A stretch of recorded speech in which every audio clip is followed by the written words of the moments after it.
గ్రామాన్ని ప్రేమించి, సంఘాన్ని ప్రేమించి, ఈ స్థలంలో కూడిన మా అందరినీ ప్రేమించి ఈ రక్షణ సువార్త సభలను మీరు మాకు అనుగ్రహించినందుకు వందనాలు దేవా. సజీవులుగా ఉంచినందుకు మీకెంతో మేము కృతజ్ఞతాస్తుతులు చెల్లిస్తున్నాము నాయన.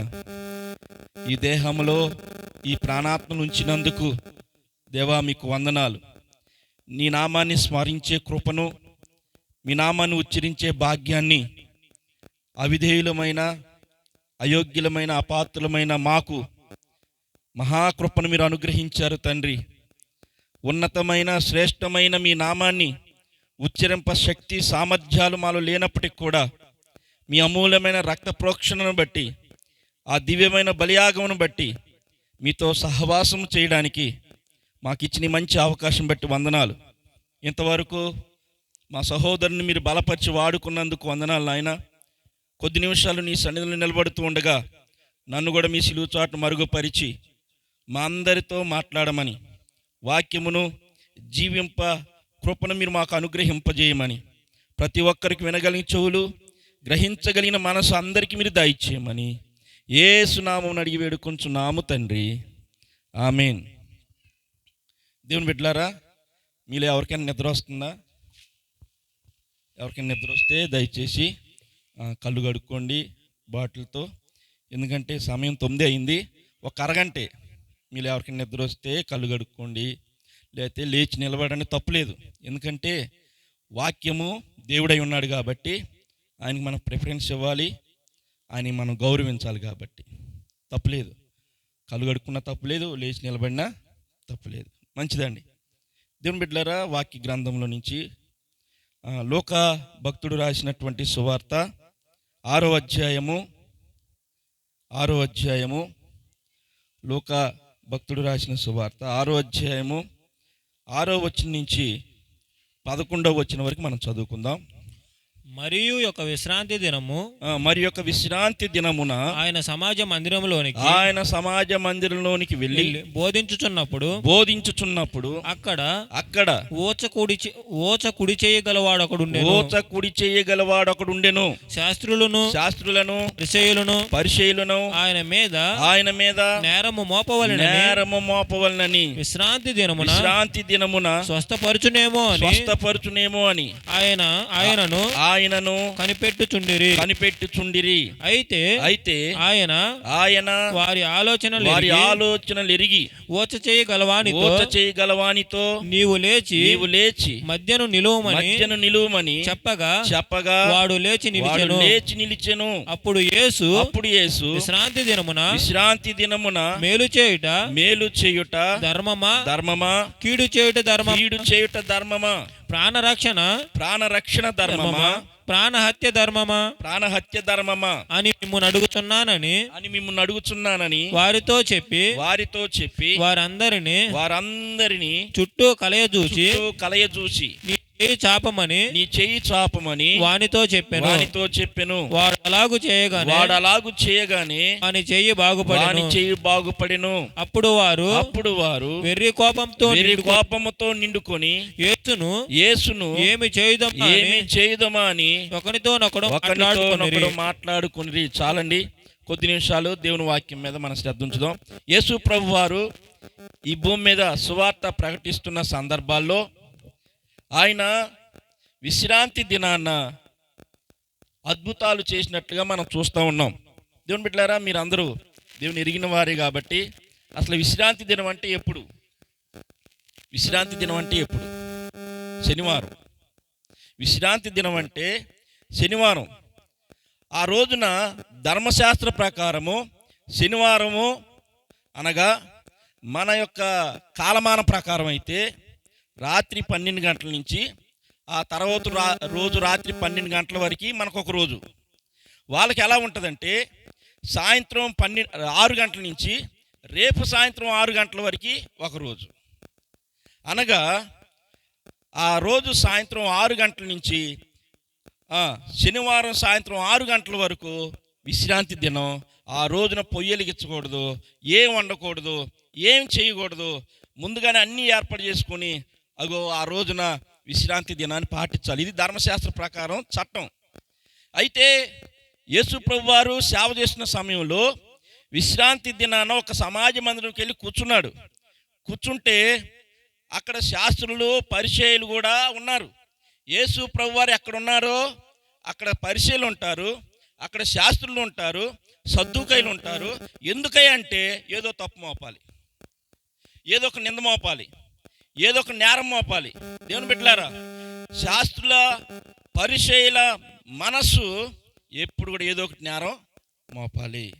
దేవుని బిడ్డలారా, నేను విన్న మాటల ప్రకారం ఒక వ్యక్తి బాహ్యంగా ఏది ధరించినా అతను కొంది ప్రభు ఇచ్చారు, ధరించుకుంది లేకపోతే ధరించుకున్నాడు. కానీ దానినే పాయింట్అవుట్ చేసి మాట్లాడడం నేరం మోపినట్టు. అవునా కదా? బైబిల్ గ్రంథంలో శాస్త్రులు పరిచయులు అక్కడ ఉన్నారు. అయితే యేసు ప్రభు వారు ఆ స్థలానికి వెళ్ళినప్పుడు ఆ మందిరంలో ఒక ఊచ కుడి చెయ్యి గలవాడు, అనగా పక్షవాతం వచ్చి ఈ చెయ్యి ఎత్తలేకపోతున్నాడు, ఈ చేతికి రక్త ప్రసరణ లేదు, అలాగా ఆ కుడి చెయ్యి ఎండిపోయి ఉంది, రక్త ప్రసరణ లేదు, ఆ చెయ్యి ఎత్తలేకపోతున్నాడు, ఆ చేతితో ఏ పని కూడా చేయలేకపోతున్నాడు. అయితే యేసు ప్రభు వారు ఆయన చూశారు. చూసి ఆయన ఎలా అయినా సరే బాగు చేయాలి అని అనుకున్నాడు. అక్కడ ఉన్నటువంటి శాస్త్రులు, అక్కడ ఉన్నటువంటి పరిచయులు ఈ రోజున విశ్రాంతి దినం కదా, ఈయన ఏదైనా బాగు చేస్తే తప్పు పట్టాలి, నేరం మోపాలని ఎదురు చూస్తూ ఉండగా వారి హృదయాలోచనలు దేవుడు ఎరిగి, దేవుని బిడ్డలారా, దేవుడు మన హృదయంలో ఏమి తలస్తున్నామో, మన హృదయంలో ఎలాంటి పరిస్థితి ఉందో, మన హృదయంలో ఉన్న స్థితి అంతా దేవుడికి తెలుసు అని అంటున్నాడు. అక్కడ ఉన్న వారి మనస్సులను, వారి హృదయాన్ని ఎరిగిన దేవుడు ఆ ఊచ చేయగలమని పిలిచి, బాయ్ లేచిరా ఇక్కడ నుంచో అన్నాడు. అని లేచి వచ్చాడు, నుంచున్నాడు. అప్పుడు అక్కడున్న వారితో ప్రశ్న అడుగుతున్నాడు. ఏమనంటే, విశ్రాంతి దినమున మేలు చేయుట ధర్మమా, కీడు చేయుట ధర్మమా? ప్రాణహత్య ధర్మమా, ప్రాణరక్షణ ధర్మమా? ఏం మాట్లాడలేకపోతున్నారు.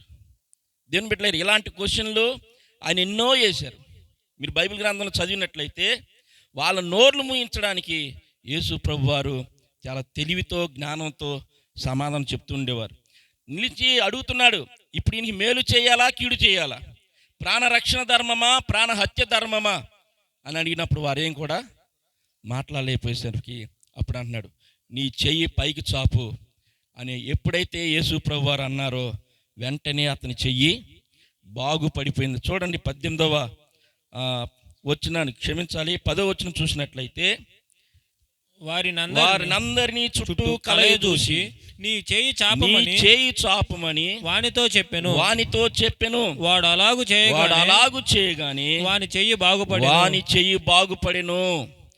అప్పుడు వారు వెర్రి కోపంతో నిండుకొని యేసును ఏమి చేయుదమని ఒకరితో ఒకరు మాట్లాడుకొనిరి. దేవుని బిడ్డలారా, ఎంత అద్భుతం! నీ చెయ్యి చాపు అనగానే ఆ చెయ్యి ఇన్ని రోజులు, ఎన్ని సంవత్సరాలు రక్త ప్రసరణ లేదు, ఎన్ని సంవత్సరాలు ఆ చెయ్యి ఎండిపోయినట్టుందో, ఎన్ని సంవత్సరాలు ఆ చేత్తో ఏ పని చేయలేకపోతున్నాడో. కానీ ఎప్పుడైతే యేసు ప్రభు వారు వచ్చి నీ చెయ్యి చాపు అనడంతోనే రక్త ప్రసరణ జరిగింది. దేవుని బిడ్డలారా, చెయ్యి అనగా క్రియలు, చెయ్యి అనగా కొన్ని పనులే చేయగలుగుతున్నాడు, కొన్ని పనులు చేయలేకపోతున్నాడు. మనం కూడా మన జీవితంలో కూడా దేవునికి కొన్ని విషయాలు ఇష్టంగా ఉంటాం, కొన్ని విషయాల్లో ఇష్టంగా ఉండం. మనం ఈరోజు రాత్రికాల సమయంలో అసలు చెయ్యి అంటే ఏంటి, బైబిల్ గ్రంథంలో చెయ్యిని గురించి ఏం చెప్తుందో కొన్ని విషయాలు మనం ధ్యానం చేసుకుందాం. నిర్గమాకాండము 17వ అధ్యాయము, నిర్గమాకాండము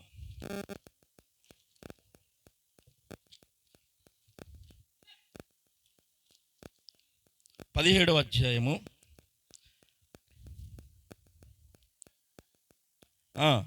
11వ వచనాన్ని మనం చూసినట్లయితే, మోషే తన చెయ్యి పైకెత్తినప్పుడు ఇశ్రాయేలీయులు గెలిచిరి. మోషే తన చెయ్యి దించినప్పుడు అమాలేకీయులు గెలిచిరి. మోషే చేతులు బరువెక్కగా వారు ఒక రాయి తీసుకుని వచ్చి, చాలండి. మోషే రోజులలో మోషే నాయకత్వంలో ఐగుప్తు దేశం నుంచి కానానుకు ప్రయాణం చేస్తూ ఉండగా ఇదిగో అమాలేకులు అడ్డొచ్చేశారు. అమాలేకులు అడ్డొచ్చి దేవుని ప్రజలైన ఇశ్రాయేలుతో యుద్ధం చేయడం ప్రారంభించారు. అలాంటి సమయంలో మోషే యెహోషువని పిలిచి అంటున్నాడు, యెహోషువ, నువ్వు రేపొద్దున మన జనాంగాన్ని అంతని సమకూర్చుకుని వెళ్ళి యుద్ధం చెయ్యి. రేపొద్దున నేను దేవుని కర్ర చేత పట్టుకొని కొండ మీదకి వెళ్తాను. అమ్మా, మీకు అర్థమవుతుందా? యుద్ధం భూమి కిందేమో యెహోషువ నాయకత్వంలో యుద్ధం జరుగుతూ ఉంది. రేపొద్దున నేను కొండ మీదకి వెళ్తాను, దేవుని కర్ర చేత పట్టుకొని నేను వెళ్ళి ఆ కొండ మీద వెళ్ళి ప్రార్థన చేస్తానని చెప్పాడు. అలాగే అనుకున్నట్లుగా యెహోషువ కొంతమంది తన సైన్యాన్ని సమకూర్చుకొని అమాలేకులతో యుద్ధం చేయడం ప్రారంభించాడు. మోషే, తన అన్నైన అహరోను, హూరు, వీళ్ళు ముగ్గురు కొండ మీదకి వెళ్ళారు. కొండ మీదకి వెళ్ళిన తర్వాత మోషే తన 2 చేతులు పైకెత్తినప్పుడు కింద యెహోషువ నాయకత్వంలో యుద్ధం జరుగుతుండగా ఆ యుద్ధంలో ఇశ్రాయేలు ప్రజలు గెలుస్తున్నారు. మోషే చేతులు బరువెక్కినప్పుడు కిందకు దించగా అమాలేకులు గెలుస్తున్నారు. దేని బిడ్డ మీరు గమనించండి, మోషే చేతులు పైకెత్తడం అనగా చేతులు పైకెత్తి గెలిచేస్తారా? అమ్మ, చేతులు ఇలా పైకి ఉంచితే ఇప్పుడు ఆ డాబా మీద కూర్చొని ఇక్కడంతా వరి ధాన్యం ఉందనుకోండి, ఆ వరి ధాన్యం సంచిలోకి వెళ్ళాలి. నేను ఆ డాబా మీద కుర్చీలో కూర్చొని 2 చేతులు ఇలా ఎత్తాననుకోండి, ధాన్యం సంచిలోకి వెళ్ళిపోద్దా? వెళ్ళదు. ఎంత ప్రార్థనాపరుణ్ణైనా చేను గట్టు మీద కూర్చొని, ప్రభువా ఈ చేనంతా మీరు దున్నేయండి ప్రభువా, నాలో చాలా విశ్వాసం ఉందయ్యా అని అంటే నువ్వు ప్రార్థన చేస్తే దేవుడు దున్నేసేస్తాడా? చేయడు. మనం చేయవలసింది మనం చేయాలి. ఇక్కడ మనం వాక్యంలో చూస్తున్నాం, యెహోషువ నాయకత్వంలో యుద్ధం జరుగుతుంది. కానీ కొండ మీద మోషే తన 2 చేతులు పైకెత్తినప్పుడు ఇశ్రాయేలు ప్రజలు గెలుస్తున్నారు. తన చేతులు బరువెక్కినప్పుడు కిందకు దించగా అమాలేకులు గెలుస్తున్నారు. అనగా మోషే చేతిలో కింద జరుగుతున్న యుద్ధానికి ఏదో సంబంధం ఉంది. ఆ ప్రియమైన అమాలేకులు ఎవరంటే వ్యాధులండి. అమాలేకులు ఎవరో కాదు, వ్యాధులు, బాధలు, అప్పులు, సమస్యలు, ఎన్నెన్నో మనిషి మీద యుద్ధం చేస్తూ మనిషిని సతమతం చేస్తుండగా మోషే, దేవుని సేవకుడైన మోషే కొండ మీదకి ఎక్కి తన 2 చేతులు పైకెత్తి ప్రార్థన చేస్తూ ఉండగా గొప్ప విజయాన్ని వస్తుంది. చేతులు దించగా యుద్ధంలో ఓడిపోతున్నారు. అమ్మ, చేతులు అనగా ప్రార్థన, చేతులు ఎత్తడం అనగా ప్రార్థన. చూడండి, మనం బైబిల్లో చూసాం, ఓచ కొడ చేయగలిగిన వాడు ఒకడు అక్కడ ఉన్నట్లుగా మనం చూస్తూ ఉన్నాం.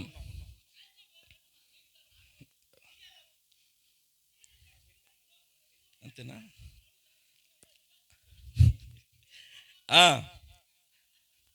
దేవుని బిడ్డలారా, చేతులు అనగా మనం లోక రాసిన సువార్తలో చదివాం, ఓచ కుడి చెయ్యి గలవాడు ఒకడు అనగా చెయ్యి ఎండిపోయిందనగా ఇగో మోషే చేతులు పైకెత్తాడనగా మోషే ప్రార్థన చేస్తున్నాడు.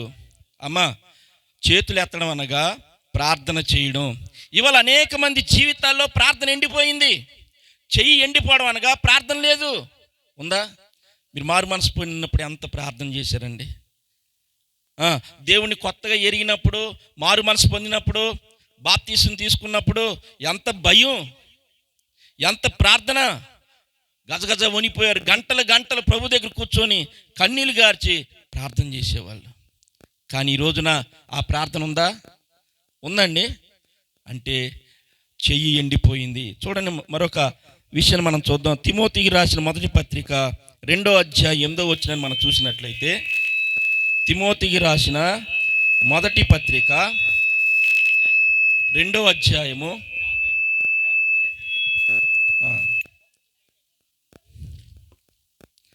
తిమోతికి రాసిన మొదటి పత్రిక 2వ అధ్యాయము 8వ వచనము, కావున ప్రతి స్థలమందును పురుషులు కోపమును సంశయమును లేనివారై పవిత్రమైన చేతులెత్తి ప్రార్థన చేయవలనని. అమ్మా, చేతులు ఎత్తడం అనగా ప్రార్థన చేయడం. చేతులు ఎత్తడం అనగా ప్రార్థన చేయడం. ఇదిగో బైబిల్ చెప్తుంది, కావున ప్రతి స్థలమందును పురుషులు కోపమును సంశయములు లేని వారై పవిత్రమైన చేతులెత్తి. ఈ రోజున కోపం, విపరీతమైన కోపం, సరిహద్దుల దగ్గర కోపం, భార్య భర్తల మధ్య కోపం. భార్య ఇంత మాట అంటే భర్తకి ఏమైపోతుంది?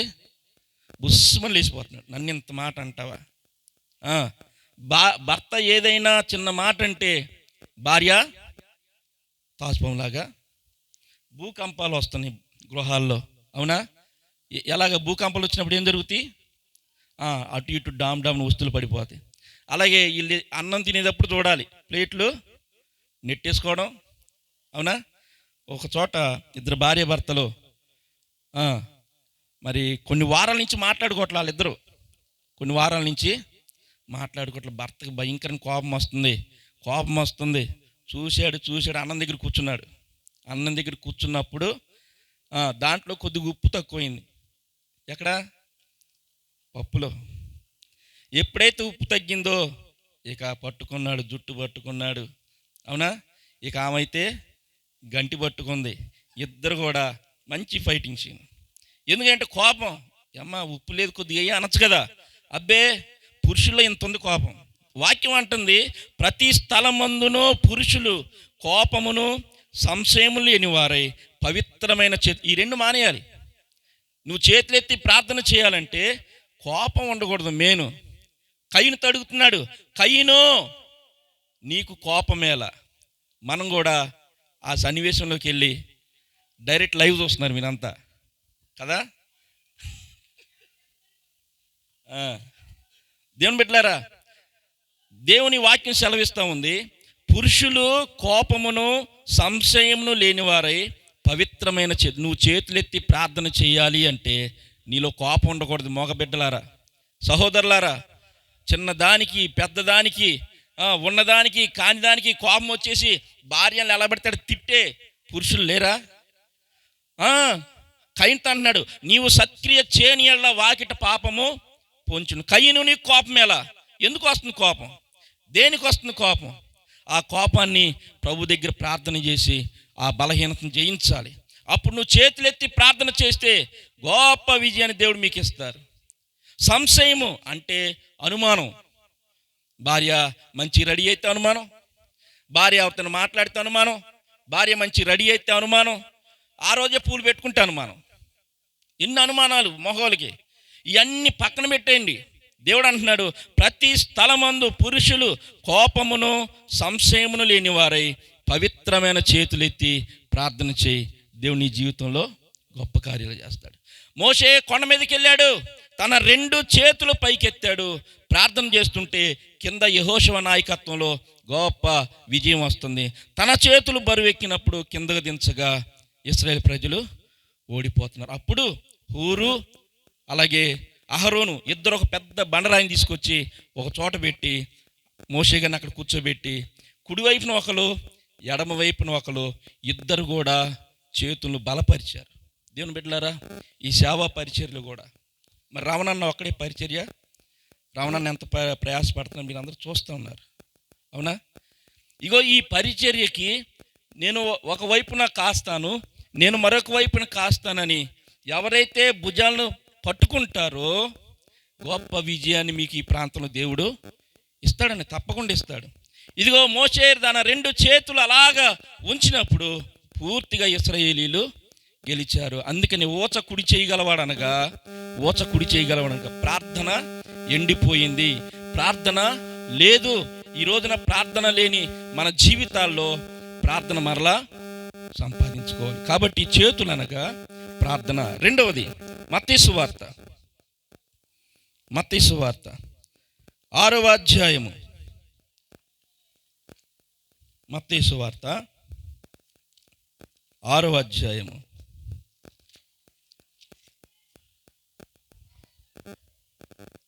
6వ అధ్యాయము 2వ వచనం నుంచి నేను చదువుతాను. కావున నీవు ధర్మము చేయనప్పుడు మనుషుల వలన ఘనత నొందవలనని వేషధారులు సమాజ మందిరంలోను వీధులలోనూ చేయులాగున నీ ముందర బోర ఊదింపవద్దు, వారు తమ ఫలము పొంది ఉన్నారని నిశ్చయముగా మీతో చెప్పుచున్నాను. నీవైతే ధర్మము చేయనప్పుడు నీ ధర్మము రహస్యముగా నుండు నిమిత్తము నీ కుడి చెయ్యి చేయునది నీ ఎడమ చేతికి తెలియక ఉండవలెను. అట్లయితే రహస్యమందు చూచు నీ తండ్రి నీకు ప్రతిఫలం ఇచ్చును. చూడండి, మనం మొట్టమొదటి చదువుకున్న లోకరాశి సువార్తలో ఓచ కుడి చేయి కలిగిన వాడొకడు సమాజ మందిరంలో ఉండగా కుడి చేయి ఎండిపోయిందంటే ప్రార్థన తగ్గిపోయింది.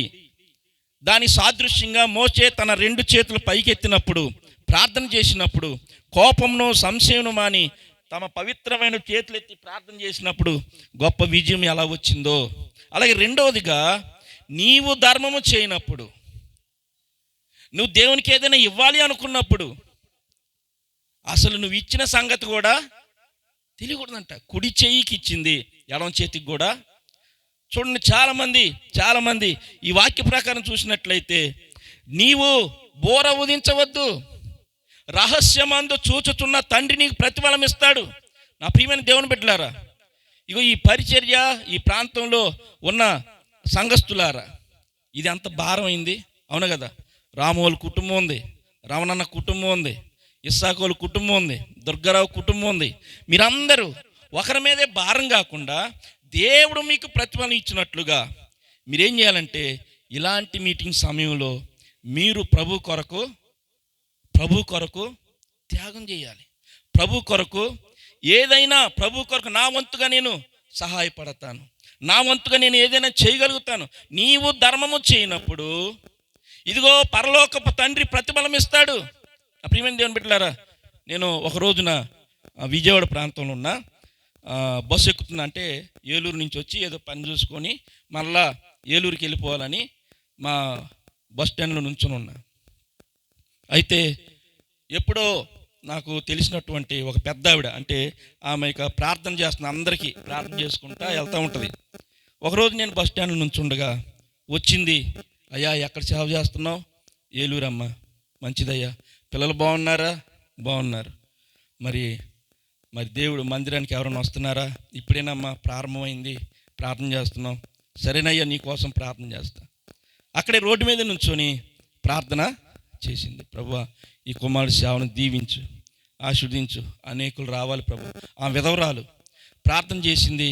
ఆ ప్రార్థన చేసినందుకు మరి నేను ఏదైనా ధర్మం చేయాలి. ఉట్టిగా ప్రార్థన చేసుకొని పంపకూడదు. నాకు తెలిసిన అనుభవంలో నా జేబులు ఎత్తుక్కుంటే ఎంతో కొంత ఉంది, అది తీసుకుని ఆమె చేతిలో పెట్టేస్తే ప్రార్థన చేసి అయ్యా వందనాలు అని చెప్పి వెళ్ళిపోయింది. ఇప్పుడు నాకు ఛార్జీ డబ్బులు లేవు, నాకు ఛార్జీ ఏలూరు డబ్బులు లేవు. చాలా ధర్మం చేసినట్టు కానీ మొత్తం జేబులు ఎత్తుకొని తీసుకొని ఆమెకి ఇచ్చేసాను. నాకు తెలుసు అది ఎంతో. ప్రభువా, ఇప్పుడు నేను ఏలూరు ఎలా వెళ్ళాలి? విశ్వాస పరీక్ష. దేవునికి ఇచ్చిన మంచిదే, ఇప్పుడు ఎలాగా తండ్రి, నేనైతే ఎవరిని అప్పడకూడదు, సేవకుని కాబట్టి. అక్కడ నేనున్న ఊర్లో మా బంధువులు, మా తమ్ముడులు ఉన్నారు. ఫోన్ చేస్తే తీసుకుని 100-200 తీసుకుని వస్తారు, కానీ అడగకూడదు కాబట్టి ఆ బస్ స్టాండ్లో నుంచొని ప్రార్థన చేసిన, ప్రభువా నాయన, మీరు ఎలాగ ఏలూరు తీసుకెళ్తారు, మాకు సహాయం తెచ్చింది అని మనసులో ప్రార్థన చేసుకుంటూ ఉండగా నేను అలాగే నుంచున్నాను. నేను అంతకుముందు సేవలోకి రాకముందు నేను ఒక వర్క్షాప్లో జాబ్ చేస్తున్న సమయంలో నాతో పాటు పనిచేసి ఒక అతను సైకిల్ వేసుకుని అట్టించి వస్తున్నాను. నన్ను చూసి ఆపేసి అన్నయ్య వందనాలు, తమ్ముడు వందనాలు, ఎలా ఉన్నారు? బాగున్నారు.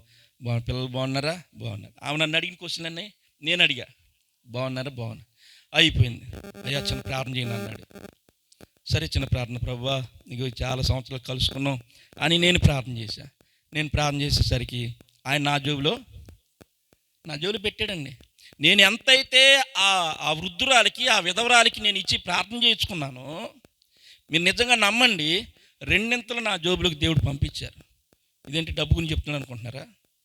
నీవు ధర్మము చేయనప్పుడు ఇలాంటి మీటింగ్లో, ఇలాంటి పరిచర్యలో ఒక్క వ్యక్తి మీదే డిపెండ్ అయిపోకుండా మీ వంతు సహకారం, ప్రార్థన సహకారం అందించాలి, పరిచర్య సహకారం అందించాలి, ఆర్థికంగా మీరు సహాయపడాలండి. అవునా కదా? అన్ని విధాలుగా ధర్మము చేయనప్పుడు నీ కుడి చేత్తో చేసేది ఎడమ చేత్తో తెలియకూడదు. మరొక వ్యక్తికి నేను ఇలాగా ఇచ్చాననే మాట కూడా బయటపడకూడదు. దేవుని బిడ్డలారా, అప్పుడు రహస్యమందు చూచుతున్న తండ్రి నీకు ప్రతిఫలం ఇస్తాడు అనగా, కుడి చెయ్యి ఎండిపోయింది అనగా దేవునికి ఇచ్చే విషయంలో నువ్వు ఎండిపోయావు. మొదటి ప్రార్థనలో ఎండిపోయావు, రెండవది దేవునికి ఇచ్చే విషయంలో నువ్వు ఎండిపోయావు. అందుకనే రహస్యమందు చూచుతున్న తండ్రి మనకి ఎలా ప్రతిఫలం ఇస్తాడు. నేను సేవ చేస్తున్నా, ఆ ప్రాంతంలో ఒక ఆవిడ నన్ను పిలిచింది, నేనేం అడగలేదు అంటుంది, అయ్యా నేను ఇంత ఇవ్వాలనుకున్నాను అయ్యా. మంచిది ప్రభు, నువ్వు ప్రార్థన చేసుకోమ్మా, ప్రభు సమకూర్చినప్పుడు ఇద్దు అమ్మా. మంచిది, అయిపోయింది. అలాగే మర్చిపోయిందో తెలియదు, అలాగే రాలేదో తెలియదు, ఏమైపోయిందో తెలియదు. కానీ ఒక రోజున 25,000 రూపాయలు 25,000 రూపాయలు కడితే సుమారుగా 4 లక్షల రూపాయలు లోన్ వస్తుందని తీసుకెళ్ళి డబ్బులు కట్టేశారు. ఆయన తీసుకున్న ఆయన చూడండి. నా ప్రియమైన దేవుని బిడ్డలారా, దేవునికి నువ్వు ఏ ధర్మం చేసినా దేవుడు నిన్ను ఆశీర్వదిస్తాడు, రెండింతలు ఇస్తాడు. అందుకనే మరొకసారి చూద్దాం, మత్తయి సువార్త 6వ అధ్యాయము 3వ వచనం. నీవైతే ధర్మము చేయనప్పుడు నీ ధర్మము రహస్యముగా నుండి నిమిత్తము నీ కుడి చేయి చేయనది నీ ఎడమ చేతికి తెలియకి ఉండవలెను. అట్లయితే రహస్యమందు చూచు నీ తండ్రి నీకు ప్రతిఫలం ఇచ్చును. నా ప్రియమైన దేవుని బిడ్డలారా, ఈ నిజామాబాదు సంఘస్థులారా, దేవుని పనిలో దేవుడు మిమ్మల్ని దీవించాలనుకుంటున్నాడు. ధర్మం విషయంలో ఎండిపోయారా? అలా అయితే తిరిగి మరలా ప్రభు అన్నాడు, చేయి జాపు, నీ చెయ్యిని మరలా నేను బలపరుస్తాను అని చెప్పారు. ఒకటి, ప్రార్థనలో ఎండిపోయారు. రెండోది, దేవునికి ఇచ్చే ఆ ధర్మం విషయంలో ఎండిపోయారు. మూడోది చూసి మనం ముగిద్దాం. చూడండి, యోహాను రాసిన సువార్త 20వ అధ్యాయము. యోహాను రాసిన సువార్త 20వ అధ్యాయము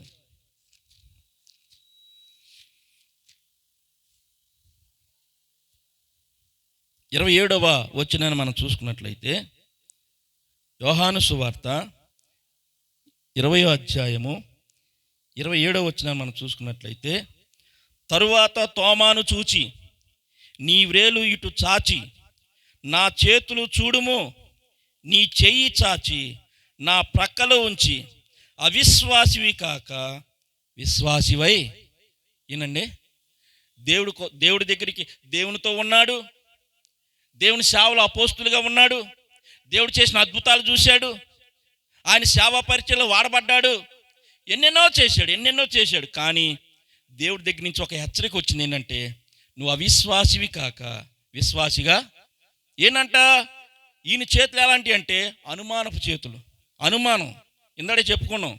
భార్య మంచిగా ఎవరితో మాట్లాడినా, భార్య రెడీ అయినా పైకి చెప్పరు కానీ లోపల రగిలిపోతూ ఉంటారు. అవునా?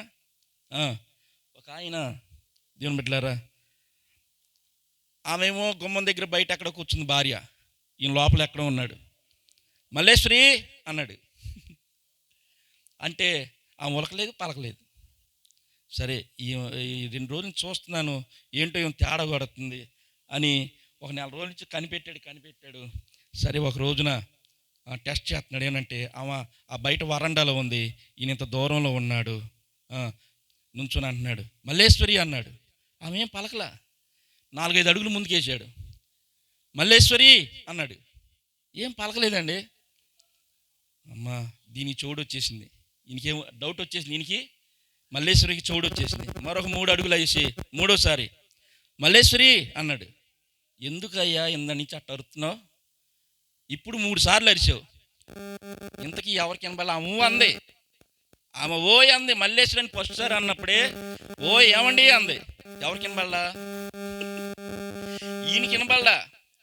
భార్య మీద అనుమానం, చోటు వచ్చేసిందేమో.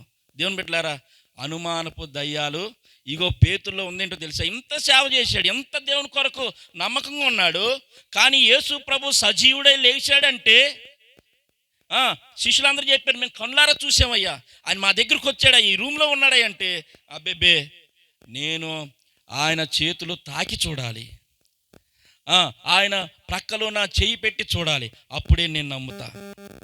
దేవుని బిడ్డలారా, వాక్యం అంటుంది, చూసి నమ్మిన వారి కంటే చూడక నమ్మిన వారు ధన్యులు. మనం ధన్యులు. మనం ఏం చూడాల, మన విశ్వాసం గొప్పది. అందుకనే పేతురుతో అంటున్నాడు, నువ్వు అవిశ్వాసివి కాక విశ్వాసిగా ఉండు. దేవుని సంఘానికి వస్తున్న దేవుని బిడ్డలారా, దేవుని ఎరిగేమి, దేవుని మందిరానికి వచ్చి మారు మనసు పొంది బాప్తి తీసుకొని నేను దేవుని వెంబడిస్తున్నానండి, నేను విశ్వాసినండి అంటే కుదరదు.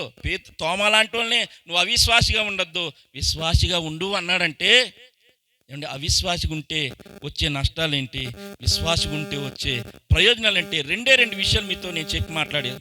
అవిశ్వాసిగా ఉండి మనకు వచ్చే నష్టం ఏంటంటే, ఒకసారి చూడండి, మత్తయి సువార్త 13వ అధ్యాయము, మత్తయి సువార్త 13వ అధ్యాయము 58వ వచనాన్ని మనం చూసినట్లయితే చూడండి, మత్తయి సువార్త 13వ అధ్యాయము 58వ వచనం మనం చూసినట్లయితే, వారి అవిశ్వాసమును బట్టి ఆయన అక్కడ అనేకమైన అద్భుతములు, నీ జీవితంలో అద్భుతాలు జరగకుండా, నీ జీవితంలో దేవుడు కార్యాలు జరగకుండా ఉండడానికి కారణం ఏంటో తెలుసా? నువ్వు అవిశ్వాసిగా ఉన్నావు. నువ్వు దేవుడు నమ్మట్లా. దేవుడు ఉన్నాడు, నా దేవుడి కార్యం చేస్తాడు, దేవుడు నా పక్షాన్ని ఉన్నాడు, నాతో ఉన్నాడండి అని నువ్వు నమ్మలేకపోతున్నావు, అవిశ్వాసిగా ఉన్నావు. కాబట్టి ఆయన అంటున్నాడు, వారి అవిశ్వాసం బట్టి ఆయన అక్కడ అనేకమైన అద్భుతాలు, నీ జీవితాలు అద్భుతాలు చూడలేకపోతున్నావా? దేవుడు నీ జీవితంలో ఒక గొప్ప కార్యాలు చేయాలనుకుంటున్నాడు, కానీ నువ్వు ఆ కార్యాలు చూడలేకపోతున్నావు అంటే గల కారణం ఏంటో తెలుసా? ఇంకా నువ్వు అవిశ్వాసపు మెట్లోనే ఉన్నావు. కార్యాలు కావాలి అంటే, దేవుడు అద్భుతాలను చూడాలంటే అవిశ్వాసపు మెట్లు నుంచి పక్కకు రావాలి. రెండవది, అవిశ్వాసిగా ఉంటే కలిగే మరొక నష్టం ఏంటంటే, 2వ కొరింథీయులకు రాసిన పత్రిక, కొరింథీయులకు రాసిన 2వ పత్రిక మనం చూసినట్లయితే 4వ అధ్యాయము 4వ వచనాన్ని మనం చూసినట్లయితే, దేవుని స్వరూపై ఉన్న క్రీస్తు మహిమను కనపరుచు సువార్త ప్రకాశం వారికి ప్రకాశింపకుండు నిమిత్తము ఈ యుగ సంబంధమైన దేవత అవిశ్వాసులైన వారి మనోనేత్రములకు గుడ్డితనము. చూసారండి, అవిశ్వాసిగా ఉంటే వచ్చే నష్టం, నీ జీవితంలో అద్భుతాలు చూడలేవు. రెండవది, నువ్వు అవిశ్వాసిగా ఉంటే నీ మనోనేత్రాలు మూయబడి ఉంటాయి, దేవుడి కార్యాలు నువ్వు చూడలేవు. ఇది మన డబ్బుతో చేసేయచ్చు, మన జ్ఞానం, మన బలం, ఇక అంతా నీ మీద నువ్వు ఆధారపడతావు. కానీ సువార్త ప్రకటించబడుతుండగా సువార్త వెలుగు వారి హృదయంలోకి వెళ్లకుండా ఈ యుగ సంబంధమైన దేవత వారి మనోనేత్రాలకు, అవిశ్వాసులైన వారి మనోనేత్రాలు గుడ్డితనము. ఎప్పుడైతే గుడ్డితనం వచ్చిందో సేవకుని నమ్మలేవు, ఎప్పుడైతే గుడ్డితనం వచ్చిందో భర్తను నమ్మలేవు, ఎప్పుడైతే గుడ్డితనం వచ్చిందో సంఘాన్ని నమ్మలేవు, ఎప్పుడైతే గుడ్డితనం వచ్చిందో ఆ దేవత నీలో గుడ్డితనం కలగజేసిందో నీవు జీవితంలో ఏ మేలులు కూడా. ఇది అవిశ్వాసం ఉంటే. విశ్వాసం ఉంటే దేవుడు చేసే మేలు ఏంటంటే, 2 విషయాలు చెప్పి నేను ముగిస్తాను. మార్కు రాసిన సువార్త 2వ అధ్యాయం 5వ వచనం మనం చూసినట్లయితే, మార్కు రాసిన సువార్త 2వ అధ్యాయము 5వ వచనము, యేసు వారి విశ్వాసమును చూచి, కుమారుడా నీ పాపములు క్షమింపబడి ఉన్నవి అని పక్ష వాయువు గలవానితో చెప్పెను. విశ్వాసమును చూచి, కుమారుడా నీ పాపములు క్షమించబడి ఉన్నవని. విశ్వాసిగా ఉంటే కలిగే లాభం ఏంటో తెలుసా? నువ్వు పాపివైనా, దోషివైనా, శాపగ్రస్తుడు అయినా, ఎలాంటి పరిస్థితిలో ఉన్నా దేవుడు అంటున్నాడు, నిన్ను క్షమిస్తాను, పాపాలు క్షమిస్తాడు. విశ్వాసిగా ఉంటే దేవుడు చేసే మొట్టమొదటి గొప్ప ఆశ్చర్యమైన కార్యం ఏంటంటే, నీ పాపములన్నీ కూడా, కుమారుడా నీ పాపములను నేను క్షమిస్తున్నా, పాపములు దేవుడు క్షమిస్తాడు. మరొకటి చూపించి నేను ముగిస్తాను. మత్తయి సువార్త 9వ అధ్యాయము 22వ వచనం, మత్తయి సువార్త 9వ అధ్యాయము 22వ వచనాన్ని మనం చూసినట్లయితే, మత్తయి సువార్త 9వ అధ్యాయము 22వ వచనం, యేసు వెనకకు తిరిగి ఆమెను చూచి, కుమారి ధైర్యంగా ఉండుము, నీ విశ్వాసము నిన్ను బాగుపరిచినని చెప్పగా ఆ గడియ నుండి ఆ స్త్రీ బాగుపడెను. ఆమె విశ్వాసాన్ని చూసి, కుమారి నీ విశ్వాసం బట్టి ఇదిగో నీకు గొప్ప విడుదల. చూడండి, నీ విశ్వాసము నిన్ను బాగు చేసినని చెప్పగా ఆ గడియ నుండి ఆ స్త్రీ బాగుపడిను. దేవుని బిడ్డలారా, అవిశ్వాసిగా ఉంటే వచ్చే 2 నష్టాలు. ఒకటి, యుగ సంబంధమైన దేవత వారి మనోనేత్రాలకి గ్రుడ్డితనం కలిగజేసిద్ది. అవిశ్వాసిగా ఉంటే నీ జీవితాల్లో, నా జీవిత అద్భుతాలు చూడలేం. విశ్వాసిగా ఉంటే, ప్రభు మీద నువ్వు నమ్మకం కలిగి ప్రభుతో నడుస్తూ ఉంటే, ప్రభువుతో నువ్వు సహవాసం చేస్తూ ఉంటే, నువ్వు విశ్వాసిగా ఉంటే నీ పాపాలన్నీ ప్రభు క్షమిస్తారు. కుమారుడా, నీ విశ్వాసమును చూసి నీ పాపం క్షమించబడి. రెండోది, కుమారి, నువ్వు ధైర్యంగా ఉండు, నీ విశ్వాసం బట్టి నీకు స్వస్థత, నువ్వు బాగుపడతావు. ఏ విధంగా ఉన్నావు? ఈరోజు వాక్యం వింటున్నా నా ప్రియమైన దేవుని బిడ్డలారా, ఇగో ఆ సమాజ మందిరంలో ఓచ కుడి చేయగలవాడు ఒకడు ఉండెను. సమాజ మందిరంలో అనగా మందిరంలో కూడా విశ్వాసులు ఉంటారు, అవిశ్వాసులు ఉంటారు. ఏ లిస్టులో ఉన్నావు? ప్రభువును నమ్మి, ప్రభువుని వెంబడిస్తూ దేవుని కార్యాలను చూడాలనుకుంటున్నావా? అలా అయితే ఇగో వాక్యం చెప్తుంది, నీ ప్రార్థన జీవితం ఎండిపోయింది. ఇగో ఈ మీటింగుల ద్వారా ప్రార్థన తిరిగి బలపరుచుకో. రెండవది, ధర్మం విషయంలో చెయ్యండిపోయింది. ప్రభువుకి ఇచ్చే విషయంలో, సహోదరులకి సహకార విషయంలో నువ్వు నిలబడితే దేవుడు నీ చేయిని లేపుతాడు. మూడవదిగా, ఇగో తోమ అనుమానంతో ఉన్న వ్యక్తి, అనుమానపు చెయ్యి. దేవుడు అన్న అవిశ్వాసిగా ఉండక విశ్వాసిగా ఉండన్నాడు. ఈరోజు వాక్యం వింటున్నా నా ప్రియమైన దేవుని బిడ్డలారా, విశ్వాసిగా ఉండాలనుకుంటున్నావా? అవిశ్వాసిగా ఉండాలనుకుంటున్నావా? దేవుడు కార్యాలు చూడాలనుకుంటున్నావా? నాకే కార్యాలు వద్దులేండి అని అనుకుంటున్నావా? ఏమనుకుంటున్నావో ఈరోజు నిర్ణయం నీదే. ఈరోజు నిర్ణయం నీదే.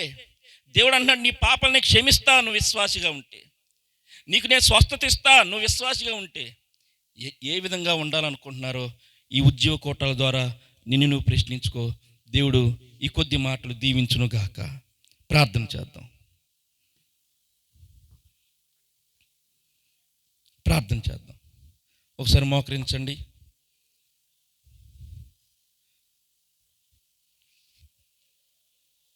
నీ భార్యను నువ్వు క్షమించగలుగుతున్నావా? ఓ సహోదరి, నీ భర్తను క్షమించగలుగుతున్నావా?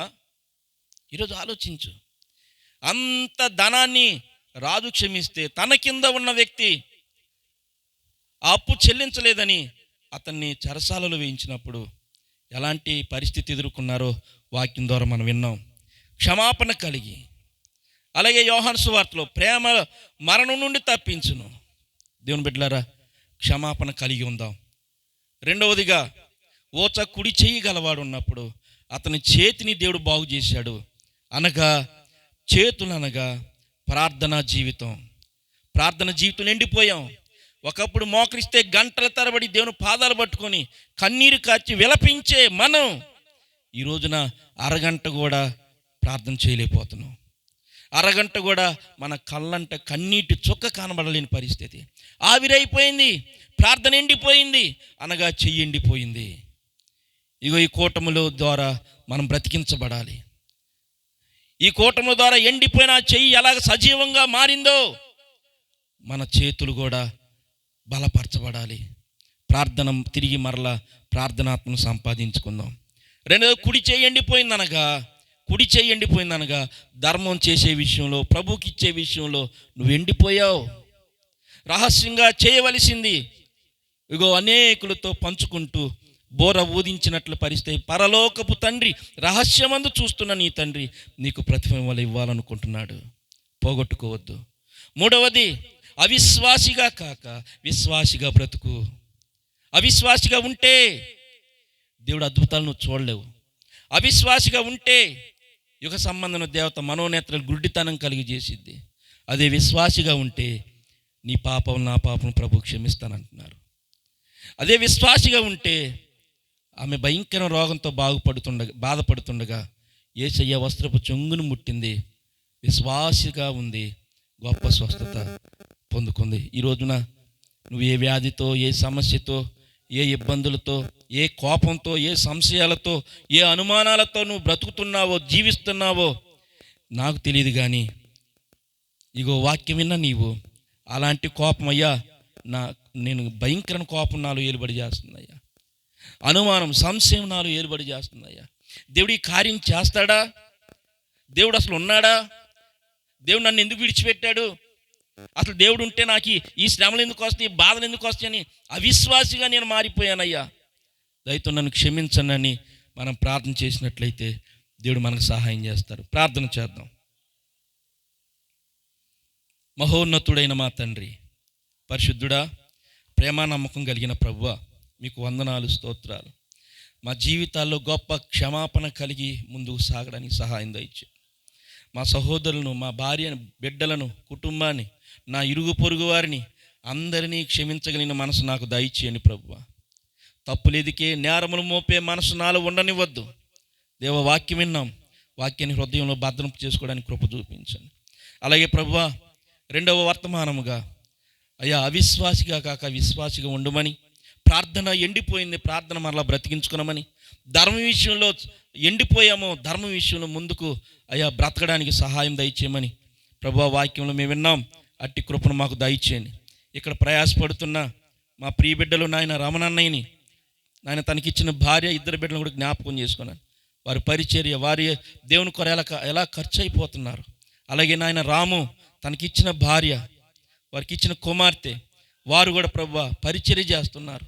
ఇంకా నమ్మకస్తులుగా నీ కొరకు నాయన సాక్షులుగా చేయమని ప్రార్థిస్తున్నాం తండ్రి. అలాగే నాయన ఇస్సాకుని, తన భార్యను, తనకిచ్చిన 3 బిడ్డలను జ్ఞాపకం చేసుకోండి. ఇంకా లోతులోకి రావడానికి, నిన్ను పూర్తిగా వెదగడానికి, ప్రభువా పరిపూర్ణమైన విశ్వాసుడిగా మారడానికి సహాయం దయచేయండి తండ్రి. అలాగే దుర్గారావుని, తనకిచ్చిన భార్యను మీరు జ్ఞాపకం చేసుకోనండి. వారిని మీరు కూడా బలపరచు నాయన. ఈ సేవకులు వచ్చినప్పుడు ఎంతో ఆటో పరిచర్య జరిగిస్తున్నాడు. తన కుటుంబంలో తనకిచ్చిన బిడ్డలు, తన పరిస్థితులు మీరు చక్కదిద్దండి. అలాగే ప్రభువా రమణన్న కుటుంబంలో అయ్యా వారికి ఇచ్చిన 2 బిడ్డల చుట్టూ కంచి వేయండి. కానీ అయ్యా నాయన సహోదరి రక్షణ పొందుకోవాలని, బాప్తీసం తీసుకుని ఆశపడుతున్నారు. నీ చిత్తము సమయాన్ని అనుకూలపరచు నాయన. ఇగో తీసుకొచ్చిన మీ బిడ్డలందరినీ బట్టి వందనాలు. పేరు పేరు జ్ఞాపకం చేసుకున్నాండి ప్రభువా. మీలే ఇక్కడ కూడి ఉన్న ఈ సంఘానికి వస్తున్న ప్రతి బిడ్డను మీ ఆశీర్వాదాలతో నింపు నాయన. లోతైన భక్తి చేయడానికి కృప చూపించండి. వారి సమస్యలన్నీ తీర్చండి. ఐక్యత, సమాధానము, ప్రేమ, అనురాగము అందరికీ మీరు దయచేయమని ప్రార్థిస్తున్నాను. అలాగే తండ్రి, ఈ మందిరానికి వస్తున్న ప్రతి ఒక్కరూ దైవిక మేలులు పొందుకునే కృపను దయచేసి ఈ మీటింగ్ ద్వారా ఈ గ్రామానికి గొప్ప మేలు దయచేయండి. ఈ ప్రాంగణంలో ప్రతి ఒక్క వ్యక్తిని, చిన్న బిడ్డలను, యవన బిడ్డలను, నడిప్రాయంలో ఉన్న బిడ్డలను, వృద్ధులను పేరు పేరున ప్రతి ఒక్కరిని జ్ఞాపకం చేసుకొని అందరికీ నాయన మీ చల్లనీళ్ళలో భద్రపరిచి నువ్వు నిజరక్షకుడు అని ఈ గ్రామం కూడా గుర్తెరిగే కృపను దయచేయమని ప్రార్థిస్తూ, నూతన ఆత్మలు సమకూర్చున్నాయన, నూతన పంట మీరు అనుగ్రహించమని ప్రార్థిస్తున్నాను. పరిచర్య చేస్తున్న ప్రతి ఒక్క బిడ్డను, ప్రార్థిస్తున్న ప్రతి ఒక్క బిడ్డను మీ దైవిక ఆశీర్వాదాలతో నింపి నడిపించమని, ఈరోజు వాక్యం అందించిన బిడ్డలను, అలాగే ప్రభువా పాటలు పాడిన బిడ్డలను, ప్రతి ఒక్కరికి దైవిక భయమును దయచేసి ఇంకా నీలో లోతైన భక్తి చేసే కృపను మీరు దయచేయమని, ఈ కూటమిలో 2వ రోజు మీరు జరిగించిన విధానం బట్టి వందనాలు. దీనికి ఎంతో ప్రార్థన సహకారం అందిస్తున్న మా ప్రియ సహోదరులందరినీ బట్టి వందనాలు ప్రభువా. ఇగో అన్ని విషయాలు మీరు సమృద్ధిని, సహాయాన్ని అనుగ్రహించి నాయన మీరే మీ చల్లనీళ్ళలో భద్రపరిచి అందరు ఏ సమస్యలు ఉన్నారు, ఏ బాధల్లో ఉన్నారు, ఏ ఇరుకుల్లో ఉన్నారు, ఏ ఇబ్బందుల్లో ఉన్నారు, ఎదుగుతున్న బిడ్డల ద్వారా ఏ సమస్యలు ఎదుర్కొంటున్నారు, వారన్నిటిలో నెమ్మది, సమాధానం అనుగ్రహించి అన్ని విషయాలు మీరు కృప చూపించమని నజరేయుడైన యేసు నామమున అడిగి వేడుకొనుచున్నాము తండ్రి. ఆమేన్. మన తండ్రి అయిన దేవుని దయ, కుమారుడైన క్రీస్తు వారి కృప, పరిశుద్ధాత్మ యొక్క అన్యోన్య సహవాసము ఇక్కడ కూడిన మనకును సకల పరిశుద్ధులకును సదాకాలం తోడే నడిపించును గాక. ఆమేన్. అందరికి వందనాలండి. అందరికీ